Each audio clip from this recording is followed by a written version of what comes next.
Good morning. आज BA अंतिम वर्ष के इतिहास में द्वितीय प्रश्न पत्र पर चर्चा करेंगे और द्वितीय प्रश्न पत्र में आज का जो टॉपिक है वो है राणा कुंभा का, यानी मेवाड़ के इतिहास से शुरुआत कर रहे हैं। और मेवाड़ के इतिहास में राणा कुंभा से शुरुआत कर रहे हैं, क्योंकि अपने जो द्वितीय प्रश्न पत्र है उसमें राणा कुंभा, राणा सांगा और राणा प्रताप का उल्लेख है। और चूंकि राणा प्रताप और राणा कुंभा और सांगा, तो राणा कुंभा से शुरुआत कर रहे हैं। अब राणा कुंभा की दो चीज़ें पूछी गई, एक राजनीतिक उपलब्धियां और एक इनकी सांस्कृतिक उपलब्धियां। सांस्कृतिक और राजनीतिक उपलब्धियों को समझने के लिए इसमें क्या है कि सबसे पहले राणा कुंभा का पहले पूरा पारिवारिक इतिहास वर्ष पढ़ेंगे अपन कि इनका पारिवारिक बैकग्राउंड क्या था, उनके जो फैमिली में प्राचीन इनसे पहले जो राजवंश थे उन राजवंशों में, वैसे राजवंश मेवाड़ में तो कुंभा से पहले गोहिल वंश ही चलता आ रहा था, तो उसी गोहिल वंश में जो जो राजा हुए हैं उनका थोड़ा प्रारंभिक इतिहास जानने की कोशिश करते हैं और राणा कुंभा तक अपना उनका थोड़ा बैकग्राउंड बनाने की कोशिश करते हैं। जो राणा कुंभा है, अगर देखा जाए तो ये मेवाड़ के इतिहास का सर्वप्रथम शक्तिशाली शासक माना जाता है जिन्होंने राजनीतिक और सांस्कृतिक क्षेत्र में बड़ी उपलब्धियां हासिल की। राणा कुंभा का जो दौर है वो सांस्कृतिक, अगर सांस्कृतिक दौर माना जाए तो उसका स्वर्ण युग माना जाता है, यानी गोल्डन एज माना जाता है, वो इन्हीं का माना जाता है। इसके अलावा राणा कुंभा के जीवन काल में राजनीतिक उपलब्धियां भी बहुत बड़ी रही है। विशेष करके सांस्कृतिक उपलब्धियों में देखें तो ये एक प्रकार से देखें तो जैसे शेरशाह का शासनकाल मुगल काल का स्वर्ण युग कहलाता है स्थापत्य कला का, वैसे ही मेवाड़ में राणा कुंभा का जो काल है वो स्थापत्य कला का स्वर्ण युग माना जाता है। दूसरा, राणा कुंभा से कहते हैं कि राणा कुंभा का जो अधिकतर समय बीता राजनीतिक युद्धों में वो बीता मालवा के साथ। तो अपन ये भी पढ़ेंगे कि मालवा के साथ जो इनकी दुश्मनी है, अब वो दुश्मनी यहीं से शुरुआत हुई या इससे पहले किसी के राजा के शासनकाल में कोई ऐसी घटना घटित हुई जिसके फलस्वरूप ये परिणाम निकले। तो पहले राणा कुंभा की शुरुआत करते हैं, उससे पहले इनका थोड़ा फैमिली बैकग्राउंड पढ़ते हैं। अब देखो, मेवाड़ में एक राजा हुआ था राणा क्षत्र सिंह।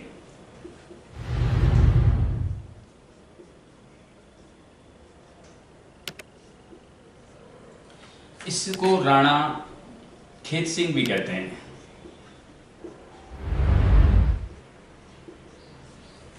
राणा क्षत्र सिंह के शासनकाल में क्या हुआ, मालवा का एक शासक था दिलावर खान। अब राणा क्षत्र सिंह के समय में एक घटना घटित हुई कि उन्होंने मालवा के शासक दिलावर खान को पराजित कर दिया। जैसे ही राणा क्षत्र सिंह ने मालवा के शासक दिलावर खान को पराजित कर दिया, एक प्रकार से देखा जाए तो मालवा और मेवाड़ में संघर्ष की शुरुआत हुई, वो इसी के जीवन काल में प्रारंभ हो गई। यानी इस घटना ने ही मालवा को मेवाड़ का दुश्मन बना दिया। अब यहाँ से इनकी जो रंजिश है वो शुरुआत हो जाएगी, जो राणा कुंभा, राणा सांगा दोनों के जीवन काल में अपन देखेंगे। अब देखो, मालवा के साथ दिलावर खान की जो दिलावर खान का पतन हुआ, क्षत्र सिंह के समय हुआ, तो दुश्मनी की शुरुआत यहाँ से हुई। तो क्षत्र सिंह के समय इनका एक पुत्र था राणा लाखा। वैसे राणा लाखा का जीवन काल माना जाता है, वो माना जाता है 1382 से 1421 तक का।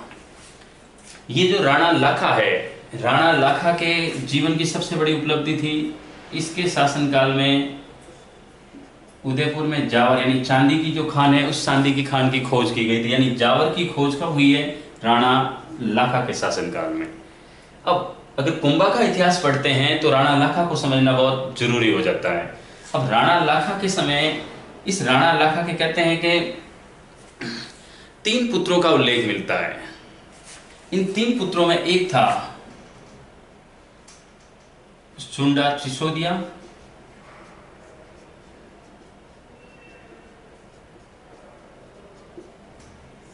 ठीक है।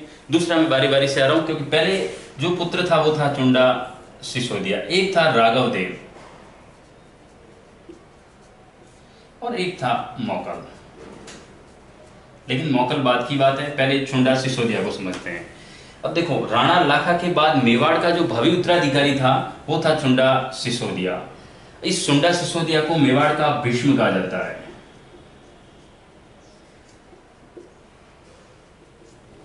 क्यों कहा जाता है वो भी समझ लीजिए। चुंडा जो सिसोदिया है, ये राणा लाखा के शासनकाल में एक घटना घटित हुई थी। मारवाड़ के उस समय राजा थे मारवाड़ की राजधानी उस समय मंडोर हुआ करती थी और यहाँ के राजा थे राव चुंडा। नाम याद रखना, मारवाड़ के जो शासक है वो राव चुंडा है, जबकि इस समय मेवाड़ में भी एक राजकुमार है चुंडा सिसोदिया। तो ये चुंडा सिसोदिया, क्योंकि वहां सिसोदिया राजवंश है और यहाँ चूंकि राठौड़ है तो राव चुंडा है। तो ये मारवाड़ में थे। अब मंडोर राव चुंडा के एक पुत्री थी, नाम था हंसाबाई। इनके पुत्र था, नाम था रणमल राठौड़। क्योंकि मारवाड़ में जिस राजवंश का शासन था वो था राठौड़ राजवंश, तो इनके पुत्र का नाम रणमल राठौड़ था और पुत्री का नाम हंसाबाई था। एक समय घटना घटित हो गई, राणा लाखा का दरबार लगा हुआ था और राव चुंडा की तरफ से इस हंसाबाई का नारियल आया मेवाड़। और जब मेवाड़ नारियल भेजा गया तो वो नारियल भेजा गया था चुंडा के लिए, यानी सुंडा सिसोदिया के लिए नारियल भेजा गया, क्योंकि ये सुंडा सिसोदिया ही भावी राणा था मेवाड़ का। इस समय क्या हुआ कि जिस समय नारियल भेजा गया उस समय चुंडा वहां मौजूद नहीं था दरबार में। तब क्या हुआ, राणा लाखा ने यूं ही मजाक मजाक में जो पंडित लेकर के गया था नारियल, उसको मजाक में कह दिया गया कि अब हम जैसे बुड्ढों के लिए भी क्या मारवाड़ से नारियल आएंगे क्या। और उसी समय सुंडा सिसोदिया दरबार में प्रवेश कर रहे थे, उन्होंने ये बात सुन ली। अब उन्होंने सुनी तो उनकी जो इच्छा थी ये थी कि इनके हो सकता है पिता राणा लाखा के मन में था कि भाई वो हंसाबाई से शादी करे। तब कहते हैं सुंडा सिसोदिया मुकर गया कि अब वो नारियल नहीं लेगा। तब राणा लाखा ने कहा कि ये नारियल तेरे लिए ही आया है। उसने तो मजाक में ये बात बोल दी, लेकिन राणा ये जो सुंडा सिसोदिया है वो अपनी बात पर जिद पर अड़ गया। तब राणा लाखा ने कहा कि वो इससे शादी तो कर लेगा हंसाबाई से, नारियल तो वापस मारवाड़ नहीं भेजेगा, लेकिन अगर इससे शादी करेगा तो इससे जो पुत्र पैदा होगा फिर वो पुत्र होगा किस मेवाड़ का उत्तराधिकारी। कहां का उत्तराधिकारी होगा? कौन? जो हंसाबाई और राणा लाखा से पुत्र जन्म लेगा वो ही मेवाड़ का उत्तराधिकारी होगा, न कि सुंडा सिसोदिया। यानी सुंडा सिसोदिया को मनवाने की कोशिश कर रहा है, लेकिन सुंडा सिसोदिया मान नहीं रहा है। वो कह रहा है कि अगर हंसाबाई से जो पुत्र पैदा होगा वो मेवाड़ का उत्तराधिकारी होगा तो उस उत्तराधिकारी के पक्ष में मैं अपना सिंहासन त्याग दूंगा, यानी मुझे राणा नहीं बनना है। यानी राजा बनने से भी उन्होंने इनकार कर दिया। ये था सुंडा सिसोदिया जिनने पिता की शादी के लिए, एक प्रकार से देखा जाए जैसे महाभारत के समय विष्णु पितामह ने कहा था, वैसे इन्होंने सिंहासन तक त्याग दिया, इसीलिए इन्हें कहा जाता है मेवाड़ का भीष्म।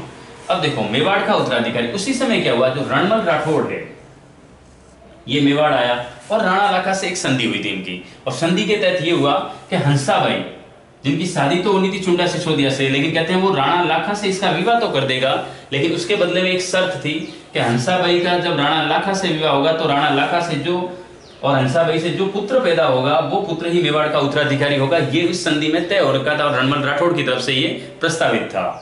अब मेवाड़ का उत्तराधिकारी कौन होगा, तो राणा लाखा की शादी किससे हुई? हंसाबाई से, और कालांतर में इससे एक पुत्र पैदा हुआ, मौकल। कौन हुआ? मौकल। और यही मौकल मेवाड़ का राणा लाखा के बाद उत्तराधिकारी नियुक्त किया गया। तो कौन था? राणा मौकल बनेगा। लेकिन इससे पहले की एक घटना है, शैत्रसिंह जो था, इस शैत्रसिंह की एक दासी थी, उसका नाम खातिन था। इसके दो लड़के थे, चाचा व मेरा। अब ये चाहते थे कि भाई जो शैत्रसिंह की मृत्यु हो गई तो ये राणा लाखा के जीवन काल में ही ज्यादा उदंडी हो गए थे, और यही चाहते थे कि इसके बाद जो राजकाज है वो उनको मिले। तो इसलिए इन्होंने षड्यंत्र रचना शुरू कर दिया। अब क्या हुआ, राणा लाखा के जीवन काल में तो ऐसा कुछ भी घटना घटित नहीं हुई, लेकिन जब राणा लाखा ने मेवाड़ का उत्तराधिकारी मौकल को नियुक्त किया, चुंडा मेवाड़ छोड़ करके चला जाता है। और चुंडा छोड़ करके चला जाता है, एक प्रकार से देखा जाए तो उस समय घटना है कि ये मांडू चला गया था। लेकिन अब क्या होता है, अब मेवाड़ का उत्तराधिकारी मौकल है। मौकल के अगर कार्यकाल देखें तो मौकल का कार्यकाल है, देखो इसका 1382 से 1421, इसका है 1421 से 1433 तक, यानी बहुत ही न्यूनतम कार्यकाल रहा, शासनकाल रहा है। कितना? 12 वर्ष का। अब 12 वर्ष में क्या घटना घटित हुई है वो देखो।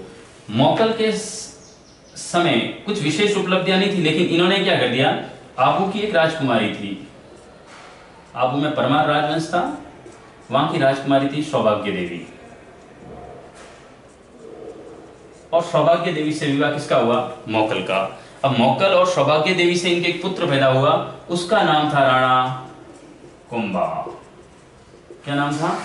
राणा कुंभा। तो ये यहां तक की चीज है। अब राणा कुंभा को समझने के लिए, क्योंकि इसके जीवन काल में जितनी घटनाएं घटित हुई है, ये उसके पारिवारिक अगर इतिहास देखा जाए तो उनके एक प्रकार से देखा जाए तो छत्र सिंह, राणा लाखा और मौकल के समय जितनी घटनाएं हुई, उन घटनाओं का परिणाम आधा का आधा परिणाम तो राणा कुंभा को उनके जीवन की घटनाओं से संदर्भ में ही झेलना पड़ता है। अब क्या क्या घटनाएं हुई हैं उनके संदर्भ में पढ़ेंगे, लेकिन राणा कुंभा है वो किसका पुत्र था? मौकल का। और उसकी माता का क्या नाम था? सौभाग्य देवी। क्लियर यहां तक? एक बार इसको नोट डाउन कर लो, फिर अपन राणा कुंभा से शुरुआत करते हैं।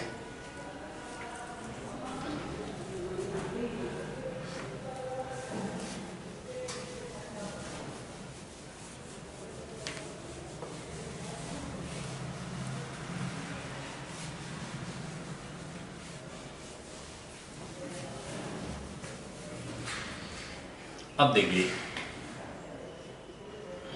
अब मेवाड़ का राणा कौन बना? राणा कुंभा। ये बना है 1433 ईस्वी में। यहां से थोड़ा ध्यान रखना है। इससे पहले मेवाड़ के राजा जो थे वो थे राणा मौकल थे। कौन थे? अब देखो, राणा मौकल के अंतिम दिनों में, और घटना कब की है? 1433 ईस्वी की। क्या हुआ? गुजरात में एक स्थान है झीलवाड़ा। ध्यान रखना, ये भीलवाड़ा नहीं, झीलवाड़ा है। गुजरात में इस समय कहते हैं कि ये गुजरात अभियान पे गए हुए थे राणा मौकल। झीलवाड़ा नामक स्थान पे एक पेड़ के नीचे अपनी पूरी सेना को, कहते हैं कि सेना को थोड़ी देर के लिए रोका हुआ था, यानी विश्राम के लिए रोका हुआ था। उस समय राणा मौकल भी वहां बैठे थे। इसी समय एक घटना घटित हुई। मैंने आपको पहले भी बताया था कि छत्र सिंह के एक दासी थी खातिन, यानी उपपत्नी थी एक प्रकार की, और उस खातिन से दो लड़के हुए थे, चाचा व मेरा। वो चाहते थे कि वो कालांतर में शासन किस पर करे? मेवाड़ पे, यानी मेवाड़ का राज उन्हें चाहिए था। इसके लिए उन्होंने क्या हुआ कि राणा लाखा के जीवन काल में तो कुछ भी ऐसा नहीं किया, लेकिन राणा लाखा की मृत्यु के बाद राणा मौकल के जीवन काल में एक अवसर देखा, और अवसर देख करके इस झीलवाड़ा नामक स्थान पे कौन रुके हुए थे? राणा मौकल। तो चाचा व मेरा ने क्या कर दिया? किसकी? मौकल की हत्या कर दी। यानी मौकल की हत्या कहां हुई थी? झीलवाड़ा नामक स्थान में 1433 ईस्वी में। और जिस समय मौकल की मृत्यु हुई, ये भी याद रखना, इस समय राणा कुंभा यहीं पर मौजूद था। यानी मौकल का बेटा राणा कुंभा भी कहां पर मौजूद था? झीलवाड़ा नामक स्थान पे ही था। और इसी समय राणा कुंभा भाग करके कहां चले गए? मेवाड़। और मेवाड़ की राजधानी उस समय कहां थी? चित्तौड़। तो ये चित्तौड़ दुर्ग में चले गए। अब देखो, समस्या ये आ गई कि कम ही उम्र में राणा मौकल की मृत्यु हो गई। मृत्यु तो क्या, उनकी हत्या कर दी गई।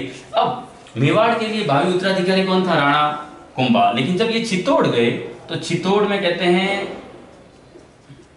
हंसाबाई बैठी थी, जो राणा कुंभा की क्या लगती है? दादी। अब देखो, राणा कुंभा की दादी हंसाबाई को लगा कि मेरे बेटे मौकल की तो हत्या कर दी, अब कहीं दुश्मन मेरे पोते राणा कुंभा की भी हत्या नहीं कर दे। इसलिए ध्यान रखना, 1433 ईस्वी में ही राणा कुंभा का चित्तौड़गढ़ दुर्ग में राज्याभिषेक होता है। और इसके बाद जो हंसाबाई है, ये क्या करती है कि मारवाड़ से इनका एक भाई था रणमल राठौड़। कौन था? रणमल राठौड़। इस रणमल राठौड़ को बुला देती है चित्तौड़। और चित्तौड़ बुलाने का हंसाबाई का जो प्रयोजन था, वो प्रयोजन ये था कि रणमल राठौड़ इसका संरक्षक बनेगा राणा कुंभा का, और राणा कुंभा के जो भी संकट है उन संकटों से इनका बचाव करेगा। तो रणमल राठौड़ एक प्रकार से संरक्षक के रूप में बुलाया जाता है कहां? चित्तौड़। कौन बुलाता है? हंसाबाई। और हंसाबाई रणमल राठौड़ की क्या लगती है? इसकी बहन है। जबकि राणा कुंभा इसका, हंसाबाई का पोता है। तो पोते के संरक्षण के लिए अपने भाई रणमल राठौड़ को कहां बुला देती है? चित्तौड़। अब क्या हुआ देखो, अब जैसे ये चित्तौड़ आते हैं रणमल राठौड़, तब राव चुंडा छोड़ करके मांडू चले जाते हैं। क्योंकि अब धीरे धीरे रणमल राठौड़ क्या है कि अपना चित्तौड़ में एक राजवंश है, नाम क्या है? सिसोदिया। तो यहाँ जितने भी सिसोदिया सरदार है वो बड़े बड़े पदों पर आसीन होंगे, यानी राजवंश उन्हीं का है, तो उन्हीं के बड़े बड़े पदाधिकारी नियुक्त होंगे। रणमल राठौड़ ने अब क्या कर दिया? ये मंडोर से आया है, और रणमल राठौड़ ने सिसोदियों को अपने पद से हटाना शुरू कर दिया, क्योंकि राणा कुंभा के जीवन काल में, प्रारंभिक जीवन में सबसे ज्यादा हस्तक्षेप रहता था, वो रहता था रणमल राठौड़ का, क्योंकि वो गार्जियंस बन करके आया है। अब क्या हुआ, देखो सिसोदियों को वो हटा रहा है और किनको, राठौड़ सरदारों को नियुक्त कर रहा है बड़े बड़े पदों पर। ठीक है, अब इनके कारण क्या हुआ, सिसोदियों में कहते हैं आपसी जो चीज है ना, वो नाराजगी शुरू हो जाती है। और नाराजगी किससे हुई, रणमल राठौड़ से। अब ये सिसोदिया सब क्या करते हैं कि इन्हीं प्रयोजन के तहत ये जाते हैं रावचुंडा से मिलने। लेकिन रावचुंडा से मिलने से पहले मैंने आपको बताया था कि राणा लाखा के 3 पुत्रों का उल्लेख मिलता था। किनका, रावचुंडा, राघवदेव और तीसरा था मौकल। अब मौकल की हत्या हो गई, रावचुंडा वहां चले गए, एक उनका पुत्र था राघवदेव। अब क्या हुआ कि ये जो रणमल राठौड़ है, ये धोखे से इस राघवदेव की हत्या कर देते हैं। यानी कि अब अति हो गई है, यानी राठौड़ों का जो यहाँ जो कहते हैं हस्तक्षेप है, वो इतना ज्यादा बढ़ गया था कि सिसोदिया सरदार राघवदेव की यहाँ हत्या कर दी गई। और इनकी हत्या होते ही सब सिसोदिया सरदार नाराज हो गए और ये सब चले जाते हैं, बुलावा भेजते हैं रावचुंडा को। किसको भेजते हैं, और जब राघवदेव की हत्या हुई, इस राघवदेव की हत्या से राणा कुंभा भी नाराज था। अब क्या है कि इनके बीच में अनबन शुरू हो गई। अब लोग सिसोदिया जो सरदार है वो सब लेकर के आ गए रावचुंडा को। रावचुंडा और राणा कुंभा मिल गए दोनों। अब क्या हुआ, रणमल राठौड़ का हस्तक्षेप ज्यादा था, लेकिन रणमल राठौड़ के साथ एक घटना समझना, इनकी एक दासी थी भारमली। ठीक है, और रणमल राठौड़ के समय, उस समय रणमल राठौड़ के साथ भारमली भी साथ में थी, और रणमल राठौड़ का एक पुत्र था रावजोधा। ये रावजोधा भी उस समय चित्तौड़ में ही मौजूद था। अब क्या हुआ कि इनके इतने हस्तक्षेप बढ़ने लग गए, राघवदेव की हत्या हो गई, तो रावचुंडा और राणा कुंभा ने मिलकर के एक योजना बनाई कि रणमल राठौड़ को रास्ते से हटा दिया जाए, क्योंकि इनका हस्तक्षेप है वो बार बार ज्यादा बढ़ रहा है और अब चित्तौड़ में पूरी तरह से मारवाड़ का हस्तक्षेप बढ़ता जा रहा है। तो इनको रोकने के लिए इन्होंने योजना बनाई और उस योजना में सहारा लिया गया किसका, भारमली का। अब देखो भारमली का मामला कैसे है, भारमली दासी किसकी है, रणमल राठौड़ की। लेकिन भारमली की मन ही मन इच्छा थी कि वो शादी किससे करेगी, राणा कुंभा से। यानी कि ये राणा कुंभा से शादी करना चाहती है और इसी बात का पता लगता है कुंभा को। अब कुंभा इसी का सहारा लेता है और सुंडा और कुंभा योजना बनाते हैं भारमली के सहयोग से रणमल राठौड़ को। कोई कहते हैं कि भारमली ने खाने में जहर दे दिया था और ज्यादातर लोग कहते हैं कि इन्होंने 4 पाई पे इसको बांध दिया गया और उसमें भारमली का पूरा योगदान था, भारमली वही थी। और तब आते हैं सुंडा और कुंभा और कहते हैं इस भारमली के सहयोग से रणमल राठौड़ की हत्या कर देते हैं। अब रणमल राठौड़ की हत्या हुई, उसी समय रावजोधा भी चित्तौड़ दुर्ग में मौजूद था। तब राठौड़ सरदारों ने कहा था कि रणमल राठौड़ तो मारा गया है, अब अगर जोधा तू भाग सकता है तो भाग यहां से। और रावजोधा चित्तौड़ से भाग करके मारवाड़ आता है। मारवाड़ की राजधानी कहां, मंडोर। लेकिन ये मंडोर नहीं जाता है, उसे पता था कि हो सकता है वापिस धोखा हो जाए। ये मंडोर न जाकर के एक स्थान है काहुनी गांव, यानी ये शरण लेता है काहुनी गांव में। कहां लेता है, यानी कि रावजोधा चित्तौड़ से भाग करके मारवाड़ में काहुनी गांव आ जाता है, मंडोर नहीं जाता, यहां चिपके बैठता है। अब यहां से अपनी तैयारियां शुरू कर रहा है। अब क्या हुआ कि जो रावचुंडा है वो अब अभियान करता है सीधा मारवाड़ का और मंडोर पर अधिकार कर लेता है। कहां पर अधिकार कर लेगा, मंडोर पे। यानी जब तक इस चुंडा का अधिकार रहा मंडोर पे, तब तक रावजोधा ने मंडोर पर आक्रमण नहीं किया, लेकिन उसे अपनी राजधानी प्राप्त करनी थी। अब क्या हुआ कि बाद में काफी समय बाद रावचुंडा मंडोर है यानी मारवाड़ छोड़ करके वापिस चित्तौड़ चले जाते हैं। और जैसे ही रावचुंडा मंडोर छोड़ देते हैं, तुरंत रावजोधा आ जाते हैं मंडोर पर आक्रमण करने, और मंडोर पर आक्रमण करके उन्होंने मंडोर को जीत लेते हैं। इस प्रकार वापिस रावजोधा की राजधानी कौन सी हो जाती है, मंडोर। इस प्रकार रावजोधा का मारवाड़ पर अधिकार हो जाता है और यहां से वो शासनकाल संभाल रहे हैं। अब देखो ये जो घटनाएं थी, ये सब घटनाएं राणा कुंभा के प्रारंभिक जीवन का हिस्सा है। जो प्रारंभिक शासनकाल शुरू हुआ उसका है। अभी तक वो संरक्षण काल में ही थे, लेकिन वो स्वतंत्र शासक के रूप में कैसी उपलब्धियां प्राप्त करते हैं, वो उनकी राजनीतिक उपलब्धियां होगी, इसके अलावा इनकी सांस्कृतिक उपलब्धियां क्या रही होगी। अब देखिए, जो रावजोधा को मिल गया मंडोर, लेकिन राणा कुंभा है अब वो शासन करेंगे मेवाड़ पे। लेकिन बार बार अगर यूं देखा जाए, एक बार आप यहां तक नोट डाउन कर लीजिए, फिर अपन राणा कुंभा और जो मारवाड़ के शासक रावजोधा है उनके बीच में जो संघर्ष है, उन संघर्ष को एक बार समझ लेते हैं। एक बार आप नोट डाउन कर लीजिए इनको।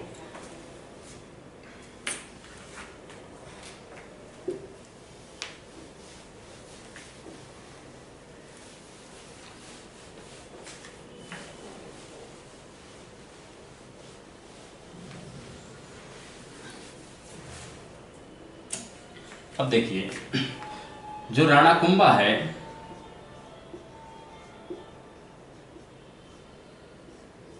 ये शासक कहाँ के हैं? मेवाड़ के। एक तरफ है राव जोधा, ये शासक है मारवाड़ के। देखो, मारवाड़ का संस्थापक यानी एक प्रकार से देखा जाए तो जोधपुर का संस्थापक जो राव जोधा है वो अगर तत्कालीन परिस्थिति में देखें तो राणा कुंभा का समकालीन था, और एक ही दौर में मेवाड़ और मारवाड़ में इतने बड़े शासनकाल, इतने बड़े राजा हुए जिनका समृद्ध शासनकाल माना जाता है।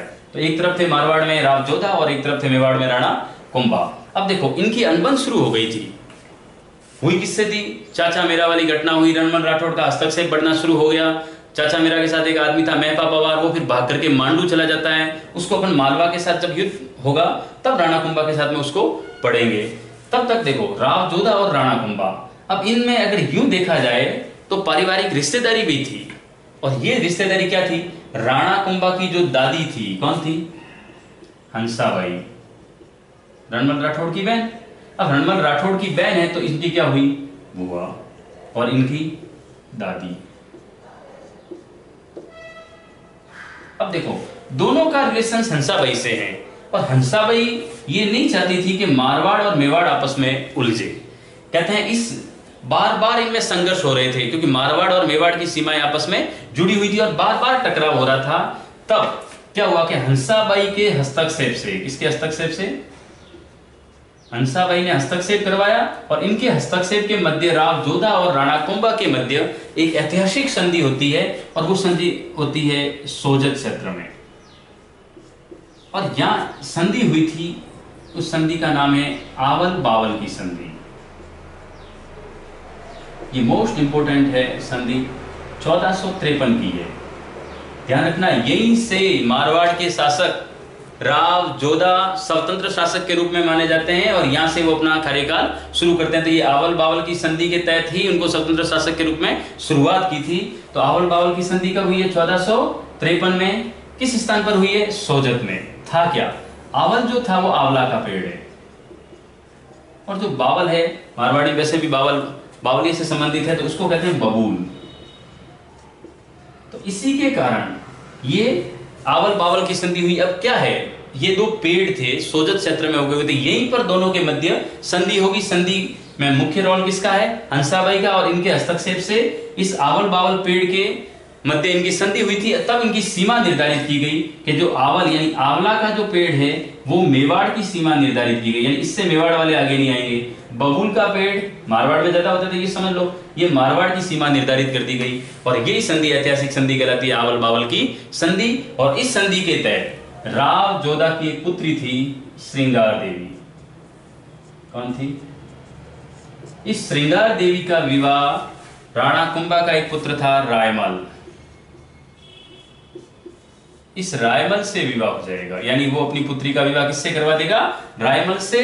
और जो रणमल राठौड़ के जीवन काल से लेकर अब तक इनके बीच में जो आपसी संघर्ष चल रहे थे, इन संघर्ष को समाप्त करने में किन्होंने भूमिका निभाई? राव जोधा और राणा कुंभा ने। और मुख्य रोल किसका था? आवल बावल की संधि का। मोस्ट इंपोर्टेंट है आवल बावल की संधि, क्योंकि राणा कुंभा के जीवन काल में आवल बावल की संधि और चंपानेर की संधि, दो ही ऐतिहासिक संधियां हुई है। तो इनको पढ़ना है। अब यहां तक तो ये इनका बैकग्राउंड हो गया कि भाई इनका जो मूल आधार प्रारंभिक जीवन था वो क्या था। अब राणा कुंभा भी मारवाड़ की तरफ से संतुष्ट हो गया कि बार बार आक्रमण का भय नहीं है।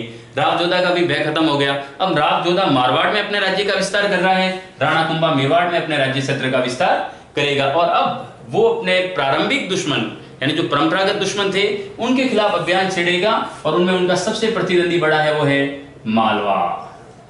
ठीक है, इसके अलावा पढ़ेंगे गुजरात, एक अभियान पढ़ेंगे नागौर का। लेकिन इन सब अभियानों की शुरुआत वो करेगा आबू अभियान से। किससे करेगा? आबू अभियान से। और आबू अभियान से ही शुरुआत मानी जाती है। तो ये सब इनकी राजनीतिक उपलब्धियों में आएगा। इसके अलावा इनके साथ एक सांस्कृतिक उपलब्धियां थी, तो इनको पढ़ेंगे। लेकिन राजनीतिक उपलब्धियां पढ़ने से पहले जो यहां तक का इतिहास है ये बड़ा महत्वपूर्ण है, तो इन घटनाओं को आपको पूरा याद रखना है। इसके अलावा जो राणा कुंभा की कुछ उपाधियां थी, इन्होंने अपने महाराजा धीराज वगैरह खूब उपाधियां ले रखी थी। कहते हैं कि इनकी जो उपाधियां थी उन उपाधियों में टोटल 108 उपाधियां मानी जाती है इनकी। और 108 में जो इनकी खास उपाधियां थी उनके नाम थे अभिनव, भारताचार्य, राजगुरु, परम गुरु, हाल गुरु, राणो रासो। यानी ये कुछ उनकी महत्वपूर्ण उपलब्धियां थी। ये किस क्षेत्र में मिली है? देखो, अभिनव जो भारताचार्य उपाधि है, ये भारताचार्य संगीतकार था, तो यानी संगीत का बहुत बड़ा विद्वान था। कौन? बहुत बड़ा संगीतज्ञ था राणा कुंभा। तो कहते हैं इनके लिए इनको उपाधि मिली है। वो क्या मिली है? अभिनव भारताचार्य। राजगुरु, राजगुरु का मतलब ये इस समय राजाओं में सर्वश्रेष्ठ था। परम गुरु, ये भी सर्वश्रेष्ठता के नाम पे मिली। हाल गुरु, पहाड़ी दुर्गों का स्वामी था।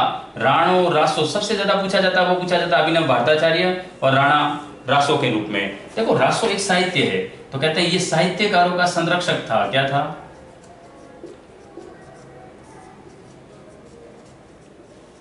और इस साहित्यकारों का संरक्षक होने के नाते इनको एक उपाधि मिली थी, राणो रासो। तो इस प्रकार इनकी उपाधियां खूब थी। ये महत्वपूर्ण उपलब्ध उपाधियां, लेकिन उन्होंने टोटल 108 उपाधियां धारण कर रखी थी। तो ये है राणा कुंभा का प्रारंभिक जीवन।